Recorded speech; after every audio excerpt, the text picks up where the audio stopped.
Ferrocarriles, Integración y Progreso para Colombia, por Gonzalo Duque Escobar Manizales, enero 8 de 2011, actualizado en 2024. Documento del Museo Interactivo Zamoga de la Universidad Nacional de Colombia.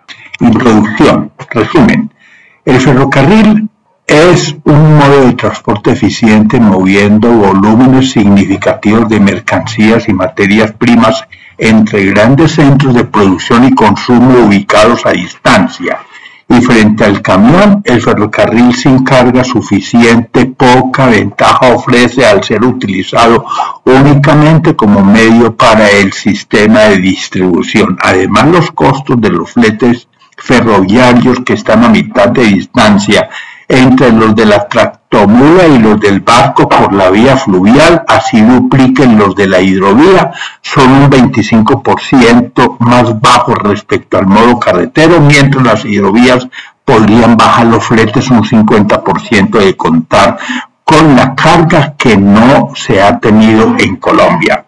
Aunque los ferrocarriles en Colombia tienen una historia que se remonta a las últimas 3 décadas del siglo XIX, su mayor desarrollo aparece en los años 20, indudablemente 1911, año en que se inauguró el Canal de Panamá. Puede ser un hito para establecer el momento en el cual el transporte de arriería le cede paso al ferrocarril como medio de transporte de mayor primacía en el escenario colombiano. Los ferrocarriles florecieron sobre todo en las zonas cafeteras de Colombia.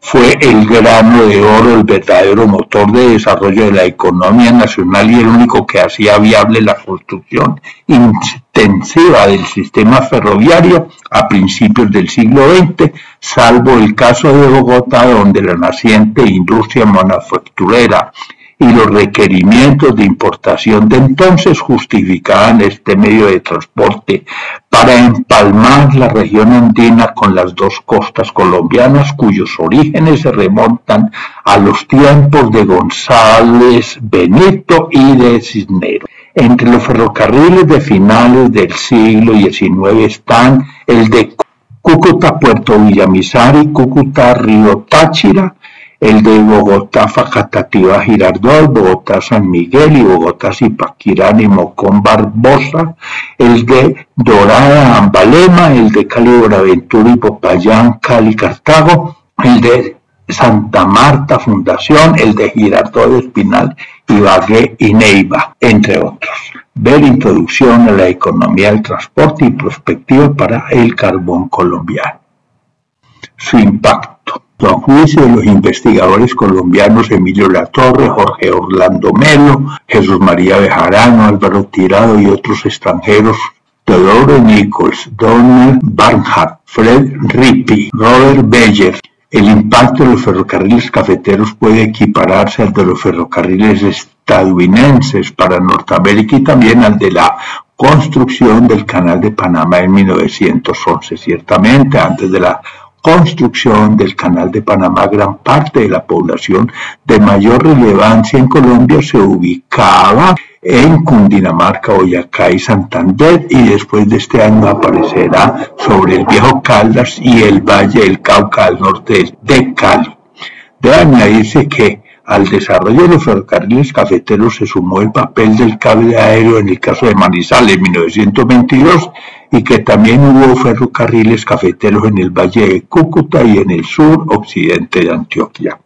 Después de la crisis de 1929 cambia el modelo económico de Colombia. Ya para la década de los 30, los planificadores encuentran más eficiente la construcción de carreteras para unir pueblos que el mismo ferrocarril. El ferrocarril cafetero fue la fórmula para acceder con el café a los mercados internacionales en la primera apertura económica del país. Entonces el protagonismo del transporte nacional pasa al transporte carretero y con las nuevas vías Colombia deja la economía de acumulación para iniciar la del verdadero desarrollo en la medida en que los nuevos medios de transporte ya no solamente buscan puertos marítimos, sino que tratan de encontrar los poblados para llevar de paso la electrificación rural, los puestos de salud y las escuelas rurales a lo largo y ancho de la geografía nacional. ver champales y vapores por el Río Grande y de las vías 4G y 5G a los caminos rurales. Imagen arriba, Ferrocarril de Antioquia, en acuarela Gustavo Arias. Abajo, las 4 grandes locomotoras que quedan en la sabana de Bogotá. Líneas ferroviarias. La industrialización de Medellín, a juicio de los teóricos de la planeación, se debe en especial al Ferrocarril de Antioquia, que por esta época de transición logró unirse también al Pacífico mediante la construcción de la línea ferroviaria entre Bolombol y Cartago, 1941, para conformar parte de la red que hacían al sur el Ferrocarril de Caldas y el del Pacífico, además de la construcción del túnel de la Quiebra en 1929 para empalmar la línea férrea entre Medellín y Puerto de Río, construida entre 1874 y 1914. Similarmente, la de Cali está ligada al Ferrocarril del Pacífico. Integración similar se logró entre el Ferrocarril de Cundinamarca y Río Magdalena al construir el Ferrocarril Facatativá-Salgar en 1928, y la década de los 20 también son el Ferrocarril de Nariño entre Tumaco y el Diviso, la línea férrea Bogotá-Sogamoso y el cable aéreo entre Gamarra y Ocaña, al cual se le sucede el de Manizales-Aranzazu, 1929. Más adelante se integra el país al construir un sistema ferroviario gracias a la línea ferroviaria a lo largo del río mayor de nuestra patria que une a la Dorada Confundación lograda entre 1958 y 1961. Después de esto, cabe destacar la competencia entre medios de transporte a lo largo del Magdalena, donde carretera y ferrocarril compitieron al norte de Honda hasta Neiva, mientras al sur de Honda lo hicieron ferrocarril y vapores. Estas experiencias lamentablemente tienen un gran peso y racionalidad en la aplicación de recursos, la misma que explica el por qué no está siendo utilizada actualmente la vía fluvial como medio de transporte para sacar y entrar mercancías por la ruta del Magdalena, pese a que el costo de movilizar contenedores por agua es la mitad de lo que vale transportarlos por carretera. Ver Pacto del País por el Río Grande de la Magdalena y Colombia y el sistema intermodal de carga. Imagen arriba, Ferrocarril de Caldas, mural del maestro Guillermo Vallejo. Abajo, el Ferrocarril de Antioquia, foto de Guillermo González. El Ferrocarril de Caldas. En 1915 la Asamblea Departamental expide la ordenanza número 25 con la cual se aprueban los recursos para terminar los estudios, diseños y trazados del Ferrocarril de Caldas con una longitud de 117 kilómetros entre Puerto Caldas y Manizales. El 16 de julio de 1915, el gobernador José Ignacio Villegas inaugura formalmente la construcción del Ferrocarril de Caldas en Puerto Caldas, ubicada sobre la confluencia de los ríos Cauca y La Vieja. La obra se desarrolla en 3 tramos con características técnicas diferentes. Puerto Caldas Pereira 39 kilómetros, Pereira San Francisco, o sea Chinchina 44 kilómetros y San Francisco Manizales 34 kilómetros. Se prevén una trocha de yarda, 11 túneles que sumarán 0.77 kilómetros, radios de curvatura mayores de 80 kilómetros y pendiente máxima 3%, salvo San Francisco Manizales o Villa María Manizales mejor, que sería del 3 al 5%, donde se requeriría tracción eléctrica. La línea Cartago-Pereira se ejecuta entre 1915 y 1920, Pereira-San Francisco entre 1924 y 1925 y San Francisco-Manizales entre 1925 y 1927. Las mayores vicisitudes en la obra fueron ocasionadas por fuerte lluvia, la destrucción de 8 kilómetros de banca en el ascenso de Boquerón inicialmente y de 10 kilómetros en la vía férrea a Chinchina justo la noche del 28 de julio de 1925 en que se inaugura la llegada del tren a San Francisco. Hubo una suspensión de 4 años en Pereira, la que se resuelve mediante la Ley 67 de 1923 que destina algunas partidas de la indemnización americana por la pérdida de Panamá para los ferrocarriles del Pacífico, Antioquia, Caldas y Central de Bolívar. Ver del Ferrocarril de Caldas al tren de cercanía y Manizales de la aldea cafetera a la ciudad fragmentada. Imagen, estación Manizales del Ferrocarril de Caldas. De trocha angosta. Los expertos en transporte observan que el modo más económico en transporte motorizado es el agua, mientras el de mayor valor es el aéreo. No obstante, el segundo le compite al primero, que es el más lento, por las dramáticas economías en el tiempo de movilización de carga. Esta es la razón por la cual en nuestro comercio exterior las flores requieren de transporte por aire, mientras el grano de café busca los puertos marítimos para movilizarse. Volviendo a los ferrocarriles, Colombia alcanzó a tener un desarrollo tecnológico significativo en los denominados ferrocarriles de trocha angosta, salvo los ferrocarriles de Cúcuta y el de Salgar-Bogotá y varias líneas de Bogotá como el de Puerto, Wilches, Bucaramanga. Los demás fueron ferrocarriles de una yarda o 3 pies, pero el tiempo le ha dado paso a los ferrocarriles de 1.435 metros que se denominan de trocha estándar, para el cual los vagones pueden transportar el doble de carga, hasta 100 toneladas, y alcanzar mayores velocidades que la de los trenes de trocha angosta. Además, el material de rodamiento es de mayor alcance comercial, mientras los ferrocarriles de trocha de una yarda o 914 milímetros requieren pedidos previos para lograr su construcción. Si se construyen primero las líneas carboníferas, petroleras y de ferroníquel, más rentable las siguientes etapas, buscando los centros industriales ubicados en condiciones mediterráneas intramontañosas, serán más factibles. Ver Colombia intermodal, de la mula al tren, y Colombia mira a la cuenca del Pacífico. Imagen Colombia, ferrocarriles de hidrovías y ferrocarril interoceánico verde, Urabá-Cupica. Ejes primarios. La apertura del país supone el desarrollo de una infraestructura de transporte que mire nuevamente la ruta a sus puertos y también la infraestructura y limitaciones de sus puertos. Por lo primero, debemos recuperar las vías fluviales y férreas que, con carga suficiente, son más eficientes que las vías carreteras para el movimiento de carga. El transporte de carga por camión debe quedar restringido a las operaciones de reparto o distribución, pero no deben constituirse en los ejes primarios de carga como ocurre hoy.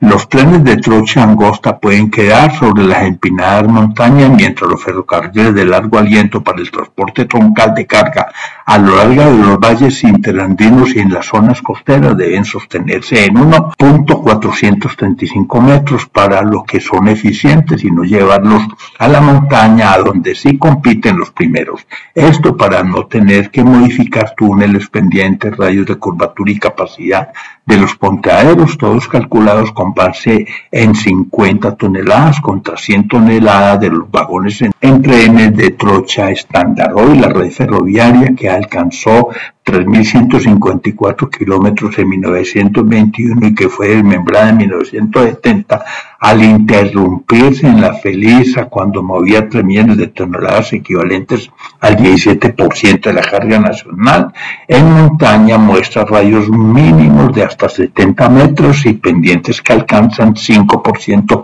aunque el debería ser el 3%. Hoy en día, pensando en remontar nuestras cordilleras, además de túneles, debería emplearse doble tracción eléctrica para pendientes entre el 3 y 5%, dado que la eficiencia de estas locomotoras es 2,5 veces superior a la de las máquinas diésel. El empalme entre ambas redes, la angosta y la estándar, es fácil mediante el uso del tercer carril cuando los trenes de montaña lleguen a los valles de salida para transferirle la carga al sitio.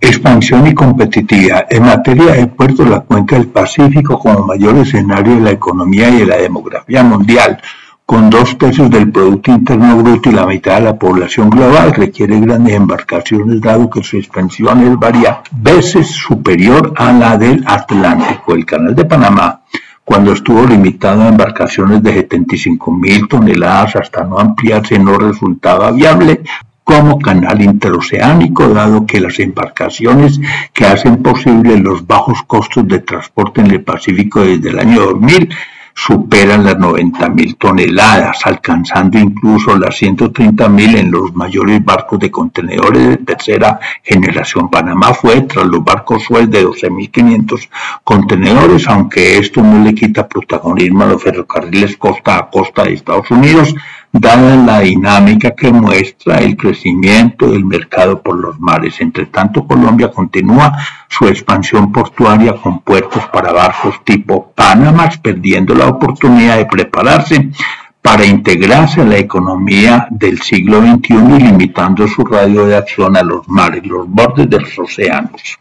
En un escenario en el que Panamá está ampliado, Colombia puede entrar competitivamente siempre y cuando llegue con ferrocarril a Urabá, lo que supone construir un puerto profundo en dicho lugar para integrarlo a Cupica, con un tren cruzando por túnel la serranía del Baudó y haciendo los desarrollos urbanos en Urabá para no comprometer el frágil ecosistema del Pacífico. El puente seco entre los dos océanos, útil para recapturar los flujos interoceánicos entre Europa y Asia gracias a un sistema ferroviario que, complementado con la hidrovía del Atrato, avance por el Urabá antioqueño hasta Vigía del Fuerte para salvar sus zonas anegables como fórmula más adecuada para reducir impactos ambientales en comparación con la ruta del Darién. Por su efecto devastador en términos ecológicos y culturales, reduce los costos de los fletes hasta un 25%. Ver Valle del Cauca, hora de actuar en un territorio estratégico, y Urabá frente a los mares de Colombia. Imagen proyección del comercio global de contenedores al año 2030. Epílogo. Estas reflexiones pueden servir para pensar en cómo alcanzar un transporte que haga viable la economía de cara al sector externo en épocas de apertura económica accediendo a la cuenca del Pacífico, dado que para el movimiento de carga desde la región andina Urabá generaría economías por distancia respecto a Cartagena, el 40% para Medellín, 20% para Bogotá y 30% para el eje cafetero, en lugar de poner a competir ferrocarril, carretera y río a lo largo del Magdalena, que aún no está llegando al Huila. Se debería integrar el corredor férreo del Cauca, la hidrovía del Magdalena, pero extendida, y hacer lo propio desde altiplano. Súmese a lo anterior la exportación del carbón colombiano para proveer trenes e hidrovías de carga y para financiar las obras requeridas, como lo son túneles y viaductos para cruzar las cordilleras, y nuevos puertos para barcos portacontenedores de tercera generación y alcance transoceánico. Aún más, en un plano de mayor nivel de desarrollo, otro sería la historia si se articulan nuestros océanos entre Urabá y Cupica y se llega con tren al estratégico lugar de Antioquia, tal cual lo propuso Carlos Eduardo Restrepo en 1905, aunque esto no funcionó por no contar con carga de compensación, además de extender el ferrocarril desde Bolombolo hasta Buenaventura, como se hizo en 1941, y construir el ferrocarril cafetero cruzando la cordillera central para implementar la intermodalidad al articular con modo férreo el altiplano, la hidrovía del Magdalena, pero llegando al Huila, y el corredor férreo del Cauca extendido desde Buenaventura hasta Urabá y Cupica. Y en cuanto a la carga, habrá que implementar la locomotora minera para extraer el carbón andino. Las reservas medidas de los distritos carboníferos de Cundinamarca y Boyacá suman 412 millones de toneladas métricas, de las cuales se extraen cerca de 8.000 toneladas por año en la primera década del siglo XX. Este carbón es de 7.000 calorías por kilogramo, mientras el de Cerrejón y la Brumo, que está todo vendido, es de 6.000 calorías, y el de Antioquia de 5.000 calorías, es térmico 1A. En Antioquia, donde las reservas medidas llegan a 90 millones de toneladas de carbón, la producción del primer lustro del siglo XXI alcanzó una media de 0.8 millones de toneladas por año. Ver corredor bimodal cafetero, un tren y una ferrovía y ferrocarril interoceánico verde, Urabá-Cupica. Imagen red férrea actual y propuesta para Colombia. Gracias. Gonzalo Duque Escobar, profesor de la Universidad Nacional de Colombia, socio de la Sociedad de Memoras Públicas, miembro de la Academia Caldense de Historia e ingeniero civil con estudios de posgrado en geotecnia, geofísica y economía. Portada e imagen de uno de los trenes de Colombia en la actualidad, ANI. Contraportada, corredor bimodal cafetero cruzando la cordillera central por el túnel Comandai de 42 kilómetros a 1.250 metros sobre el nivel del mar. Manizales, 23 de marzo de 2006, actualizado en 2024. Finalmente, fuentes bibliográficas y de consulta 1 de 3, fuentes bibliográficas y de consulta 2 de 3 y fuentes bibliográficas y de consulta 3 de 3. Y enlaces de la Universidad Nacional 1 de 2 y enlaces de la Universidad Nacional 2 de 2. Gracias.